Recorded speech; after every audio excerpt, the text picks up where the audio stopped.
Dalam memenuhi kebutuhan masyarakat terkait bahan pokok di bulan suci Ramadan, pemerintah Kota Palembang bersama Dinas Perdagangan Kota Palembang dan beberapa pihak terkait kembali menggelar bazar dengan harga murah. Kegiatan bazar murah ini digelar di halaman kantor Lurah Talang Aman, Kecamatan Kemuning, Palembang, Kamis 22 April 2021. Dalam kegiatan ini, Wakil Wali Kota Palembang, Fitrianti Agustinda, meninjau dan berinteraksi langsung dengan para pedagang yang berjualan di kegiatan bazar murah tersebut. Kedatangannya pun disambut meriah oleh pengunjung yang akan berbelanja. Wakil Wali Kota Palembang, Fitrianti Agustinda, mengatakan, jika menjelang Ramadan ataupun Idul Fitri, biasanya terdapat kenaikan harga di beberapa item kebutuhan pokok. Dengan adanya bazar ini, pihaknya berharap stabilitas harga tersebut betul-betul terjaga. Selain itu juga pihaknya mengharapkan dapat membantu masyarakat yang terdampak pandemi COVID-19.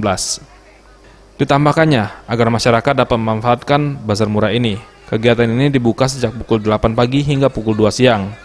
Untuk jadwal dan lokasi bazar akan disampaikan melalui akun media sosial pemerintah Kota Palembang maupun Kominfo.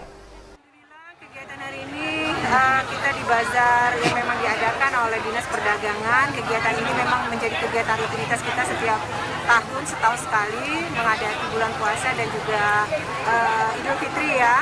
Dan alhamdulillah stand yang ada di Kecamatan Kemuning sangat ramai, sangat diminati, dan tadi sempat interaksi dengan beberapa pedagang. Alhamdulillah memang yang barang-barang yang dijual memang jauh lebih murah, apalagi dalam satu paket-paket tadi.